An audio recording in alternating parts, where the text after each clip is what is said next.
Dios les bendiga, queridos hermanos.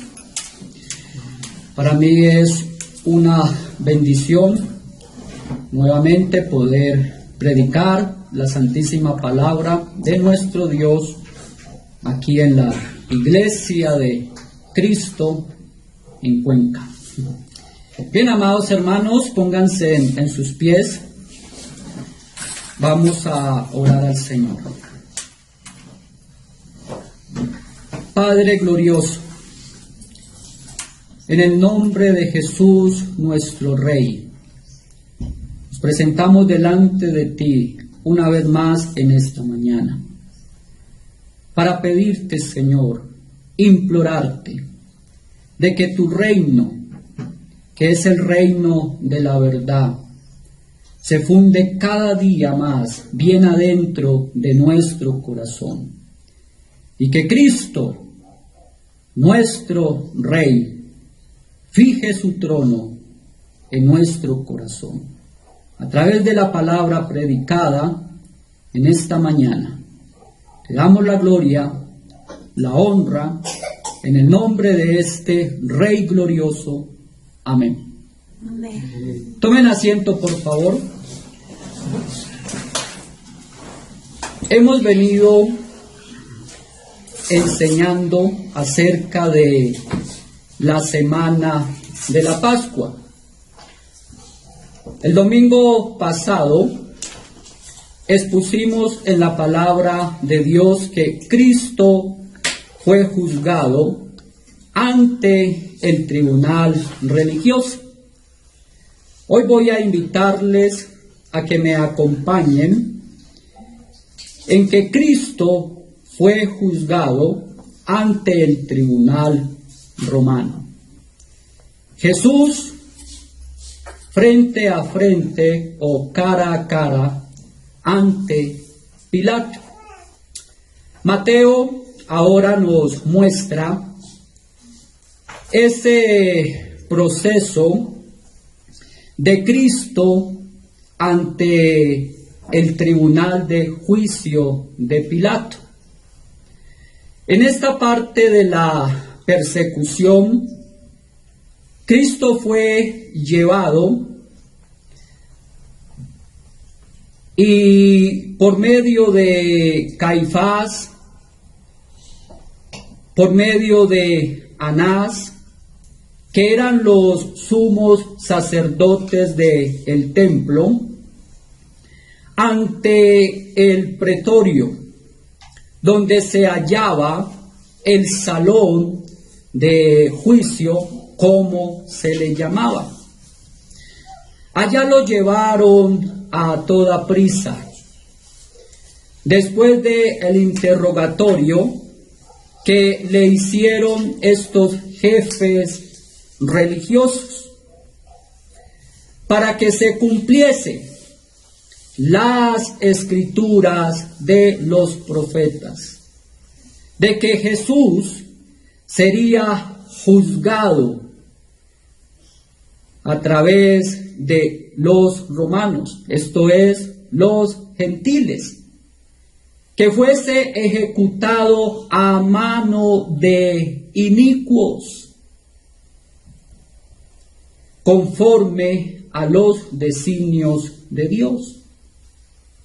Esto lo afirma Lucas en Hechos capítulo 2, versículo 23. A este entregado por el determinado consejo y anticipado conocimiento de Dios, prendisteis y matasteis por manos de inicuos, crucificándole. Es decir, de verdugos que no eran pertenecientes a los judíos, al pueblo santo de el Altísimo. Los enemigos del Señor Jesús quisieron llevar a cabo este proceso para que la crucifixión de nuestro Señor Jesucristo tuviese apariencia de legalidad, no como Esteban, que fue apedreado al aire libre sin el consentimiento de la ley romana, puesto de que a ellos se les había prohibido desde la fecha actual dar sentencia de muerte, como lo hace notar Juan 18, versículo 31. Entonces les dijo Pilato: tomadle vosotros y juzgarle según vuestra ley. Y los judíos le dijeron: a nosotros no nos está permitido dar muerte a nadie. Todo esto con el fin de que la ejecución pudiese llevarse a cabo en la mayor tranquilidad.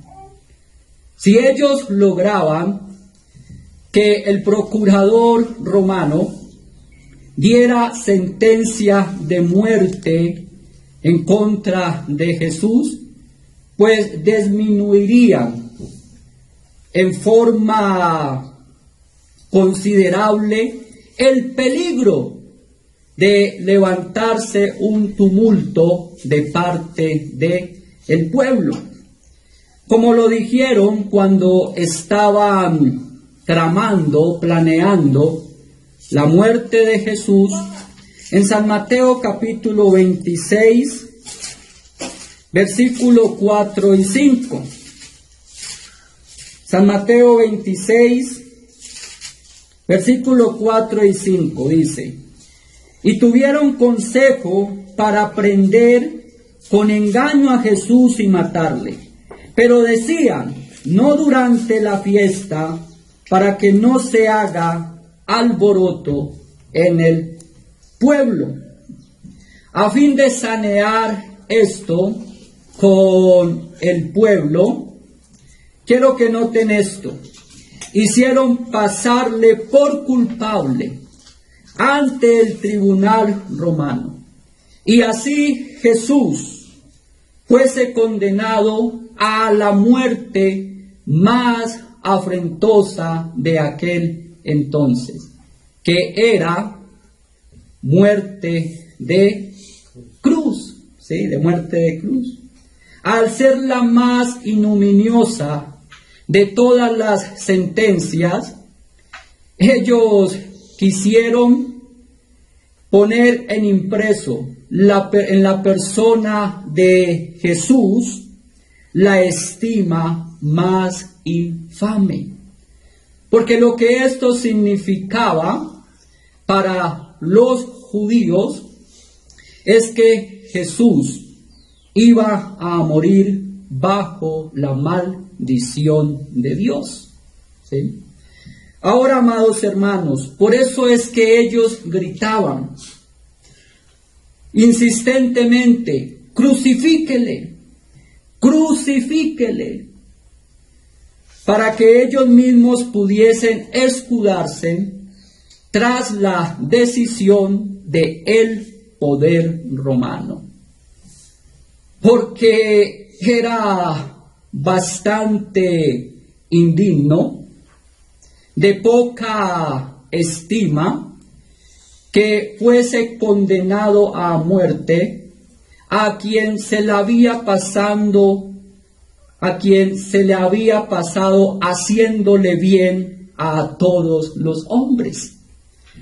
Por eso ellos cargaron la responsabilidad y el posible odio, ¿sí?, del pueblo sobre el régimen romano, ¿sí? Sin embargo, en el mensaje de hoy vamos a enfatizar o vamos a estudiar propiamente aquella conversación que Cristo tuvo con Pilato dentro del pretorio, ¿sí? Y especialmente la acusación de los principales sacerdotes y de los jueces de la nación contra Jesús, que es al saber la declaración que él había dicho: yo soy rey de los judíos. Y vamos a omitir a propósito otras acusaciones que también fueron importantes, pero que están en un segundo plano, ¿sí? Todo esto con el fin de poder extraer lo central o lo esencial del texto. Pero también para esta ocasión nos vamos a apoyar en el relato que nos da Juan el Evangelista, porque para mi opinión él fue más detallado que Mateo. Entonces vamos a anotar de qué se trató esa conversación entre Cristo y Pilato en el pretorio. Abran por favor la Biblia en el Evangelio según San Juan, capítulo 18, versículo 33 al 38. San Juan capítulo 18, versículo 33 al versículo 38. Dice la palabra del Santo Dios: entonces Pilato volvió a entrar en el pretorio y llamó a Jesús y le dijo: ¿eres tú el rey de los judíos? Jesús le respondió: ¿dices tú esto por ti mismo o te lo han dicho otros de mí? Pilato le respondió: ¿soy yo acaso judío? Tu nación y los principales sacerdotes te han entregado a mí. ¿Qué has hecho? Respondió Jesús: mi reino no es de este mundo. Si mi reino fuera de este mundo, mis servidores pelearían para que yo no fuera entregado a los judíos, pero mi reino no es de aquí. Le dijo entonces Pilato: ¿luego eres tú rey? Respondió Jesús: tú dices que soy rey. Yo para esto he nacido y para esto he venido al mundo, para dar testimonio a la verdad. Todo aquel que es de la verdad oye mi voz. Le dijo Pilato: ¿qué es la verdad? Y cuando hubo dicho esto, salió otra vez a los judíos y les dijo: yo no hallo en él ningún delito. En primer lugar, quiero que noten el motivo de la acusación. Vemos al reo de muerte que está frente a frente del juez romano. Después de la conversación de los jefes religiosos, la cual se llevó en la puerta del pretorio, Pilato se retira y entra al pretorio. Luego manda a que le fuese llevado al reo, como lo hace notar el versículo 33. Dice: entonces Pilato volvió a entrar en el pretorio y llamó a Jesús y le dijo: ¿eres tú el rey de los judíos? Por consiguiente, comienza el interrogatorio de Pilato a Jesús, diciéndonos que los acusadores de Jesús habían dicho a Pilato que este hombre había sido hallado pervirtiendo a la nación, prohibiéndoles dar tributo al César, y que él mismo se hacía llamar rey de los judíos. Así explica la forma del procurador en que inicia la investigación del reo. Le hace una pregunta para dejar bien en claro que la acusación que le estaban haciendo a Jesús fuese cierta, que es al saber: ¿eres tú el rey de los judíos? Con toda seguridad, así como a Herodes, le había llegado el rumor que nacería en Belén, de la descendencia de David, al rey prometido, profetizado en las Escrituras por los profetas, sea por curiosidad que tuviesen de este glorioso evento como un mito legendario de que habría de levantarse de entre los judíos a un rey poderosísimo que tomaría el control de todo el mundo. Fuese lo que fuera, para Pilato, ¿sí?, podemos nosotros notar que en su pregunta había un tinte, una marca de escepticismo ante la presencia de un hombre humilde, en apariencia y completamente indefenso, de quien no podía esperarse ninguna pretensión de regios poderes. Por aparte, si tal eran las pretensiones, lo extraño de todo esto es que el propio pueblo, los propios judíos, eran los que querían acabar con él.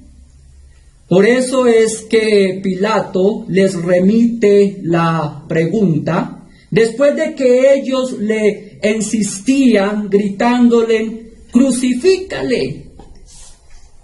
Dice San Juan 19:15, ¿a vuestro rey he de crucificar? Respondieron los principales sacerdotes: no tenemos más rey que al César. Por consiguiente, las palabras que Pilato decía era algo así: ¿cómo? ¿Un rey tú? Y precisamente de todo este pueblo que te persigue para matarte y que te traen a mi tribunal para que yo te juzgue a pena de muerte y de crucifixión. Puesto que Pilato no creía en los acusadores, Pilato quiere que el propio Jesús afirme o niegue la acusación que le están haciendo, para así de esta manera el tener una idea y comenzar a llevar a cabo el proceso mediante la confesión de el mismo reo. Ahora, Cristo le responde a Pilato, pero lo hace haciéndole una pregunta, ¿sí? Y lo hace para que Pilato mismo diga que cuál era la fuente, ¿sí?, de la información que él estaba recibiendo, o qué noción se estaba formando en sí mismo de el carácter de él, es decir, de Cristo, ¿sí? Y Jesús le respondió, narra Juan, que le contesta con una pregunta, y es la siguiente, versículo 34 de Juan 18. ¿Dices tú esto por ti mismo o te lo han dicho otros de mí?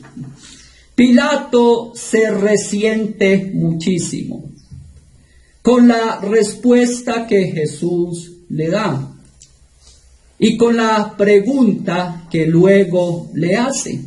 él lo toma bastante a mal, ¿sí? Y por eso Pilato le responde irónicamente y también con otra pregunta, ¿sí? Que está en San Juan 18:35. Dice, Pilato le respondió, ¿soy yo acaso judío? Tu nación y los principales sacerdotes te han entregado a mí. ¿Qué has hecho? Jesús solo le había preguntado que si lo de ser rey era algo en que él había tomado su propia iniciativa, ¿sí? Y Pilato, con evidente tono de desprecio, responde, ¿soy yo acaso judío? Un gobernador, ¿sí? Romano, es decir, en tan alta posesión, ¿sí? Él tomaba esto como la peor ofensa, ser tenido como un judío, ¿sí? Jesús también le había preguntado si se lo habían dicho otros, a lo que Pilato responde tácitamente, si son precisamente los tuyos, tu nación, y no el pueblo común, sino los jefes, los principales sacerdotes, los que te han entregado a mí, ¿sí? Es como si le hubiese dicho, de seguro, de que todo este humo que sube, ¿sí? Es imposible de que no haya fuego, ¿sí? Entonces, ¿cuál era la causa? Aunque Pilato sabe muy bien, como lo indica San Mateo 27:18, que era por envidia que le habían entregado, es posible que Pilato pensase que tal envidia no daba una solución completa y satisfactoria a lo extraño de este caso, de este juicio, ¿sí? Pero ahora quiero que noten en segundo lugar que Jesús revela la naturaleza de su reino. ¿Lo entendieron? Jesús revela la naturaleza de su reino.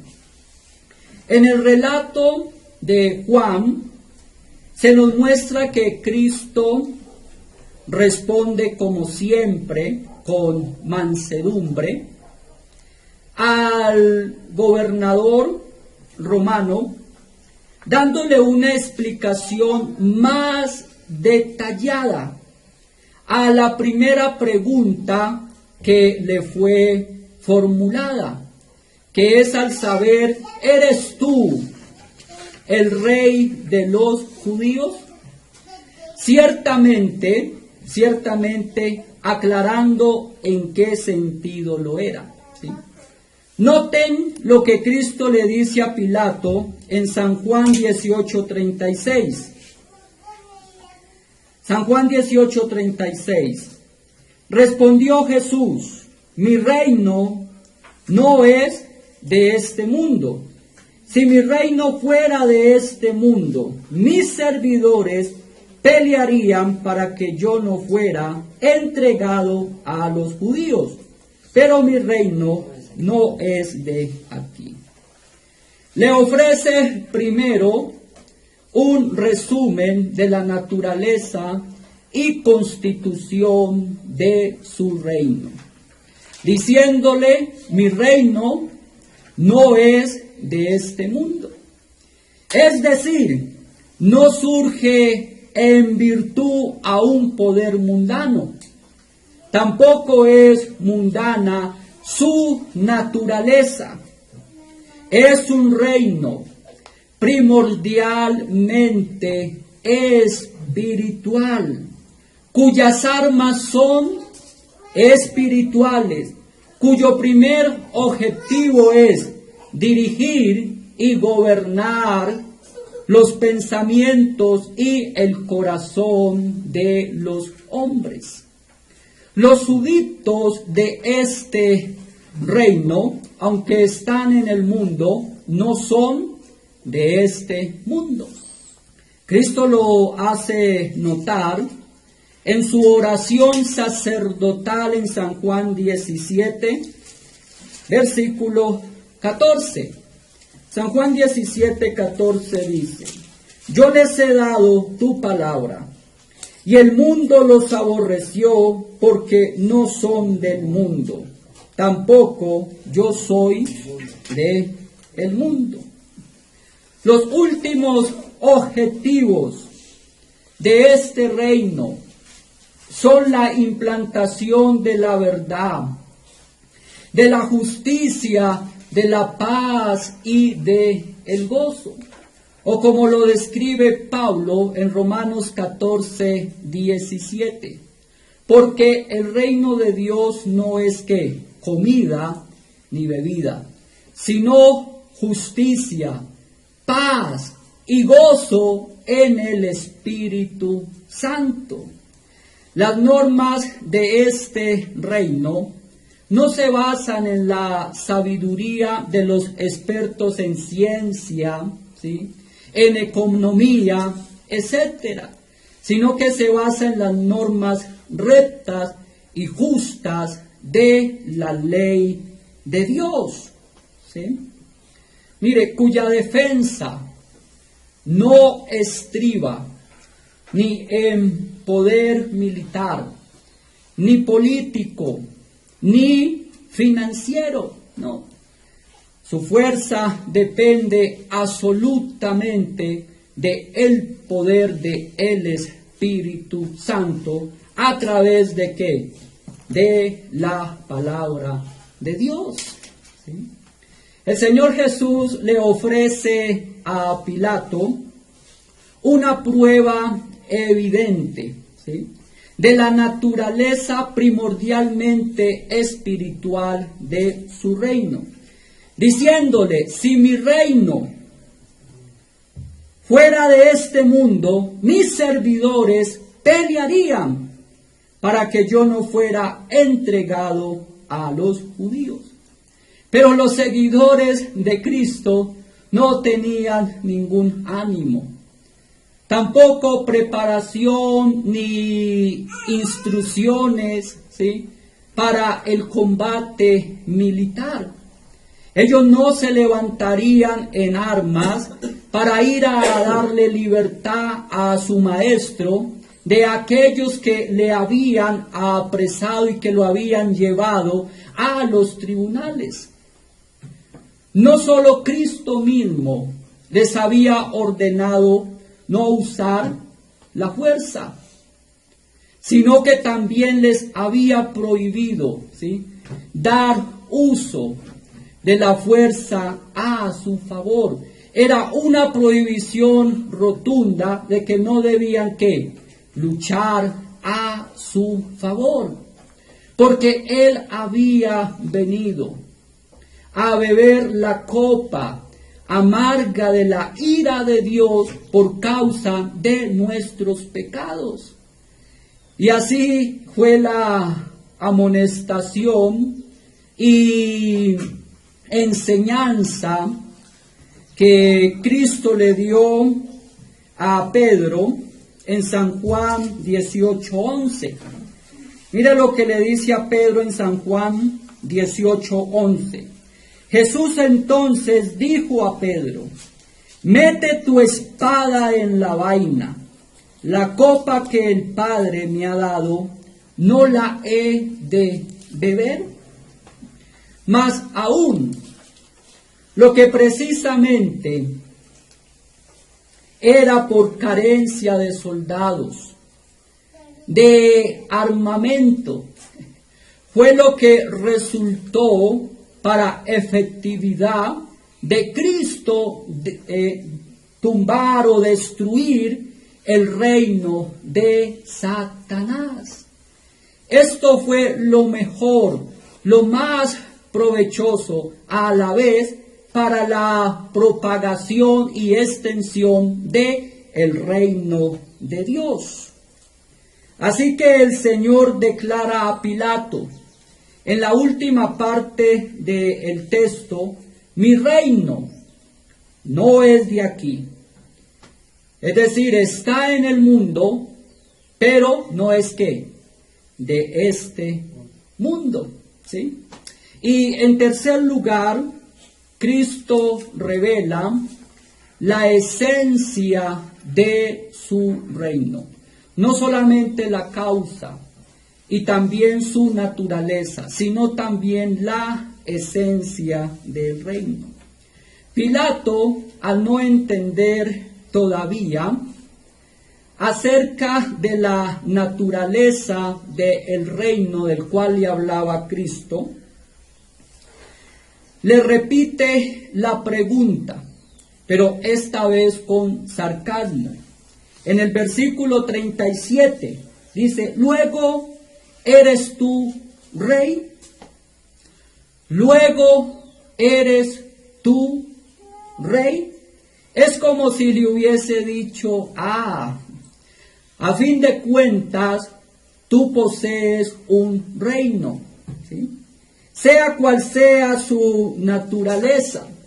¿En qué sentido eres tú rey?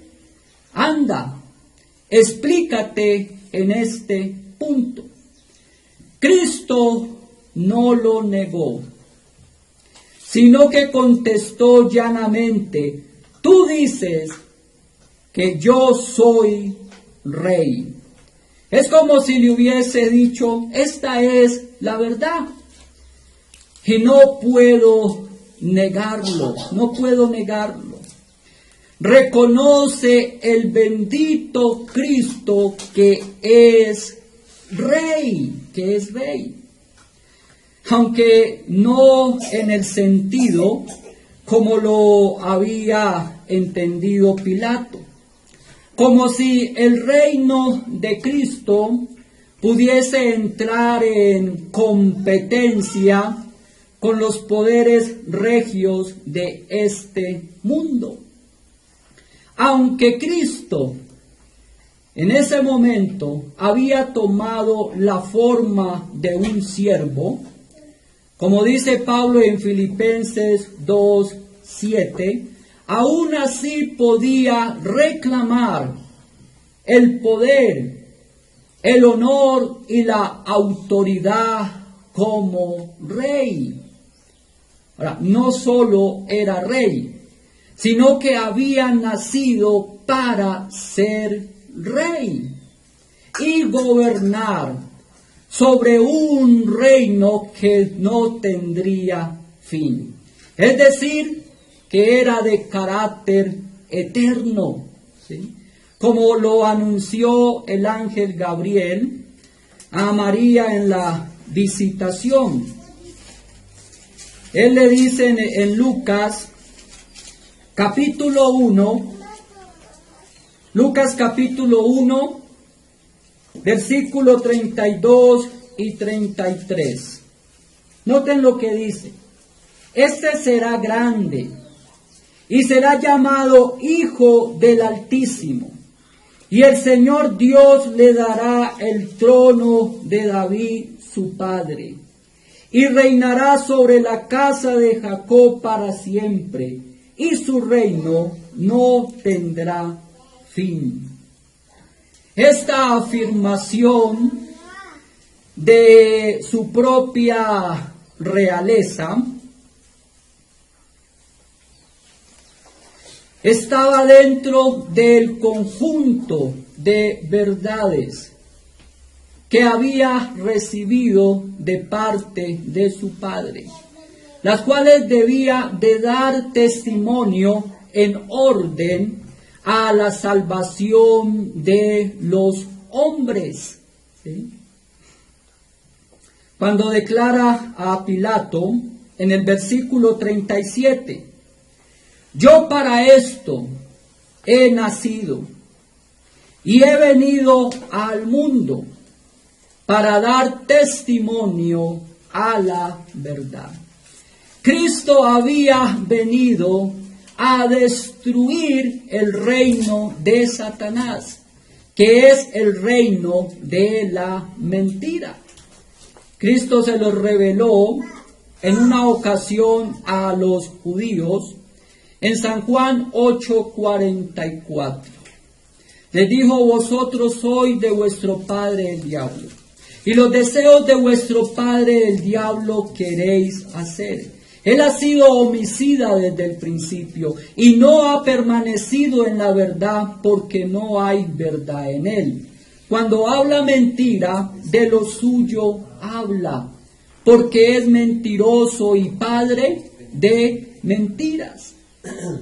De igual manera, el escritor de Hebreos, hablando de la victoria de Cristo, de su reino, sobre el reino de Satanás, dice puntualmente en el capítulo 2, versículo 14: por cuanto los hijos participaron de carne y de sangre, él también participó de lo mismo, para destruir por medio de su muerte al que tenía el imperio de la muerte, esto es, al diablo.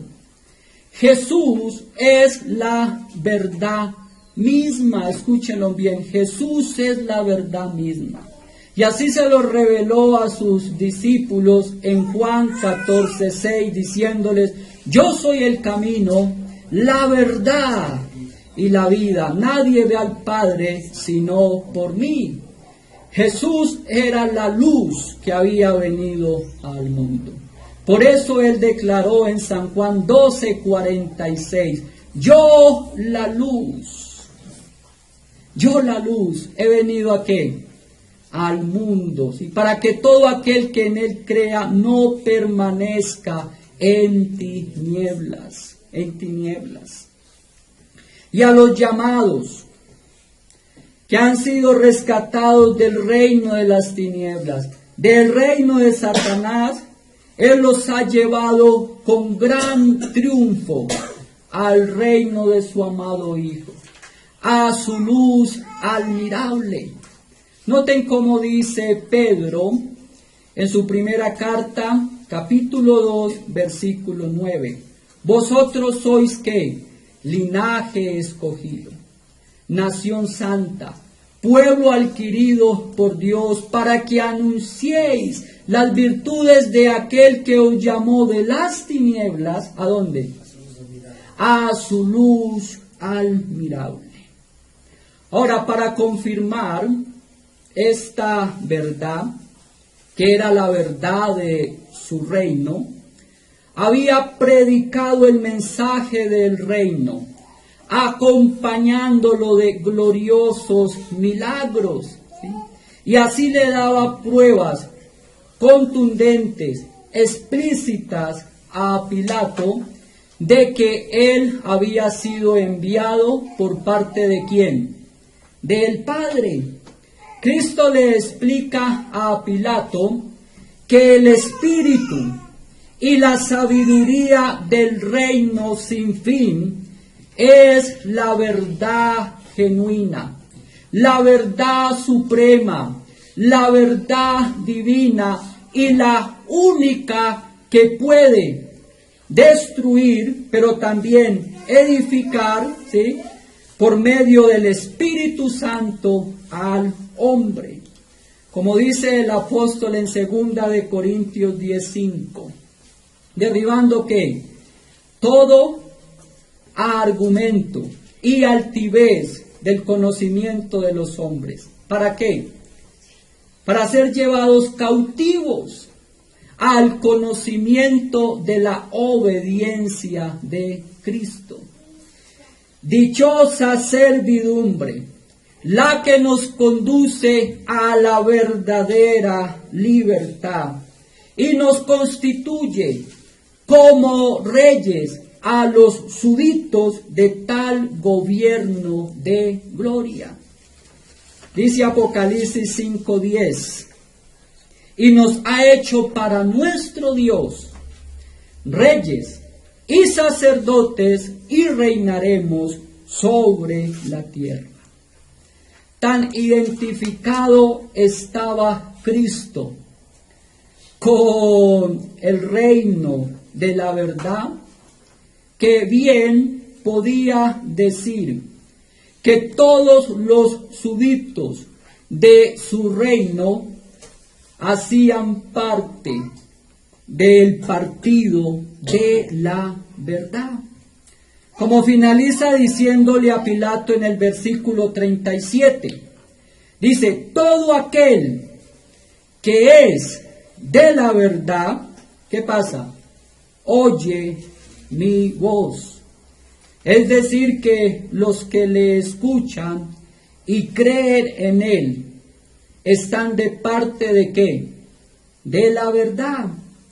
En esto se muestran los súbditos de este reino de Jesús, del reino de la verdad, en que escuchan con gusto la voz de su soberano.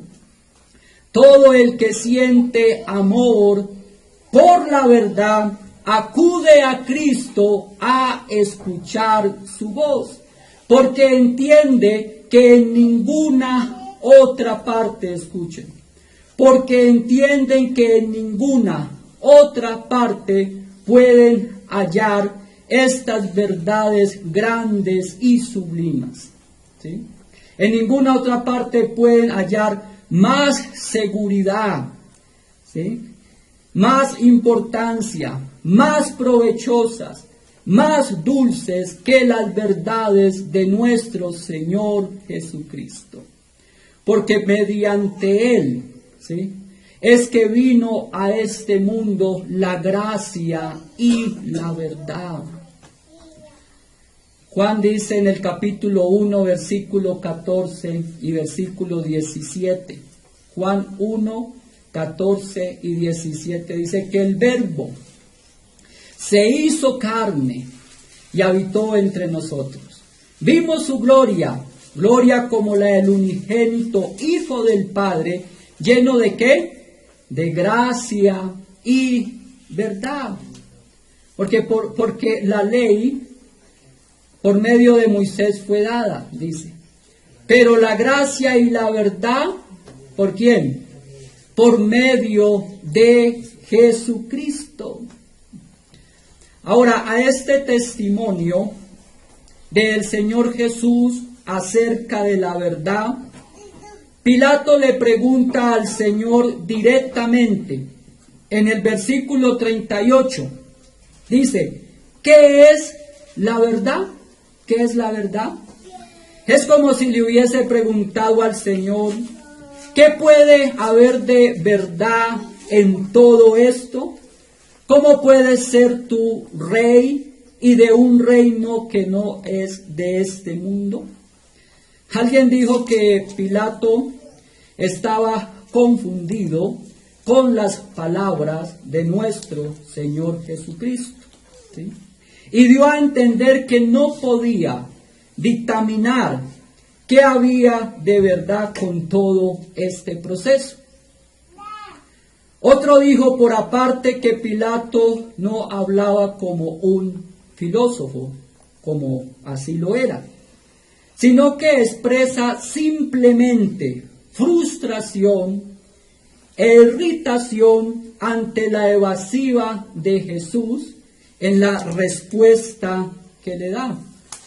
Pues Pilato consideraba que la respuesta que Jesús debía dar era sencilla, porque la pregunta que él había hecho era sencilla, ¿sí? Pero la opinión más corriente y también la más probable, que se ajusta más al propio contexto y especialmente al contexto posterior definitivo, es que Pilato, hombre práctico y escéptico, a la moda de la alta sociedad romana de su tiempo, venía a decir la verdad. ¿Dónde está esa verdad? Hay tantos sistemas filosóficos, ¿sí?, tan diferentes unos de otros, pero todos dicen finalmente tener la verdad. Es como cuando nos preguntan las personas no creyentes, las cuales les estamos evangelizando, ¿cuál es la verdadera iglesia? Si todas dicen tener la verdad, manifestando de esta manera estar confundidos o creer de que la verdad es relativismo, ¿sí? Es decir, de que no importa cómo tú pienses y diseñes o formules tu verdad. Al fin y al cabo, todos tienen que la razón, ¿sí? Y esta doctrina del relativismo ha sido introducida en medio del cristianismo. Dicen, cada uno interpreta la Biblia como quiera y da sus aplicaciones y vive conforme como usted la ha entendido, ¿sí? Pero la verdad no es un relativismo, ¿no? La verdad es que absoluta, ¿sí? Porque así como Dios es uno, solo hay que una verdad. No hay dos, no hay tres verdades, ¿no? Hay algunos que dicen, a fin y a cabo, todos seguimos a un mismo Dios y todos los caminos nos llevarán al reino de Dios. No, eso es falso, amados y queridos amigos. Esto es falso. Solamente hay una verdad que lleva ¿a dónde? A Dios. Y más bien muchos caminos que llevan es al infierno. ¿Sí? No cabe duda de que Pilato pensó que tenía delante de sí a un soñador o a un visionario, interesado en especulaciones que a él ni le iban ni le venían. Es decir, que Pilato finalmente consideró que Jesús estaba ¿qué? Loco, pero que no era ¿qué? Un criminal. Pues así lo manifestó. En el versículo 38 dice, no hallo en él ¿qué? Ningún delito. Ahora, no solo sin esperar multitudes de respuestas de parte de Jesús acerca de la verdad, sino que quiero que escuchen esto. Pilato perdió la mejor oportunidad de su vida para conocer la verdad liberadora, de aquella que Cristo mismo dice en San Juan 8:32 y verso 36. Conoceréis la verdad y la verdad os hará libres. Porque si el Hijo os libertare, seréis verdaderamente libres. Pilato no conoció aquel verbo bíblico de Salomón que dice en el capítulo 23, versículo 23, compra la verdad y no la vendas, la sabiduría, la enseñanza y la inteligencia, sino que despreció, menospreció a aquel tesoro glorioso, ¿sí?, de valor incalculable, infinito, que es nuestro Señor Jesucristo, la única verdad incorruptible, la menospreció. A Pilato le faltaron tres condiciones, las más importantes para la búsqueda de la verdad, que es la humildad, la paciencia y la honestidad. honestidad, la honestidad. Miren, amados hermanos, es muy triste, es muy lamentable de que muchas personas han perdido la mejor y única oportunidad de conocer y creer a la verdad. Han estado frente a frente de la verdad. Cada domingo desde este púlpito se predica la verdad de Cristo, ¿sí? Pero menosprecian la verdad del Señor teniendo por poco este día, el cual Él santificó y bendijo para su pueblo, amados hermanos.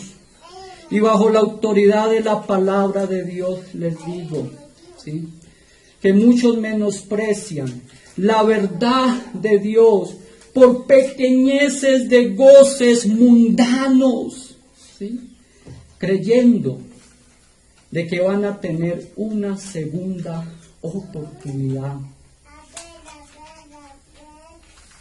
Pero yo ruego al Señor que les conceda esa segunda oportunidad como se la concedió a Tomás. Que por no estar en la comunión de los santos el primer día de la semana se perdió la primera visitación de la verdad resucitada, y le concedió el próximo domingo el poder verlo. Hermanos, esto no es un juego, no. Pilato solo tuvo una oportunidad y él la menospreció. Y hay muchos que la menosprecian. Dios es misericordioso y puede dar una segunda. Pero no deja de ser misericordioso cuando no la da. Así que, amados hermanos, demos gracias a Dios, porque nosotros sin buscar la verdad nos buscó a nosotros. Cristo no tuvo la oportunidad de explicarle en detalle la verdad del reino a Pilato, pero se la ha explicado a sus santos apóstoles, antes y después de resurrección, como dice Hechos, capítulo 1, versículo 2 y 3. Pero ellos este conocimiento del reino no lo han conservado en las Escrituras, ¿sí? Así que, amados hermanos, leamos la Biblia, escudriñémosla, hagámoslo con humildad, con paciencia y con sinceridad, porque en ellas es que se nos desvela la verdad de Cristo y su reino. Cristo viene pronto, amados hermanos. Cristo viene pronto. Las señales lo anuncian y es verdad lo que estoy diciendo. ¿Sí? Preparémonos y no menospreciemos la verdad de Cristo que es predicada todos los domingos en este lugar. Amén. Padre Santo, en el nombre del Señor Jesús, te ruego, te imploro con mi corazón desgarrado, con mi alma postrada ante tus pies, Señor, que tu reino, que es eterno, sea fijado en cada uno de nuestros corazones, y que el Cristo glorioso fije su trono en nuestro corazón, por tu bendita palabra predicada en esta mañana. Amén.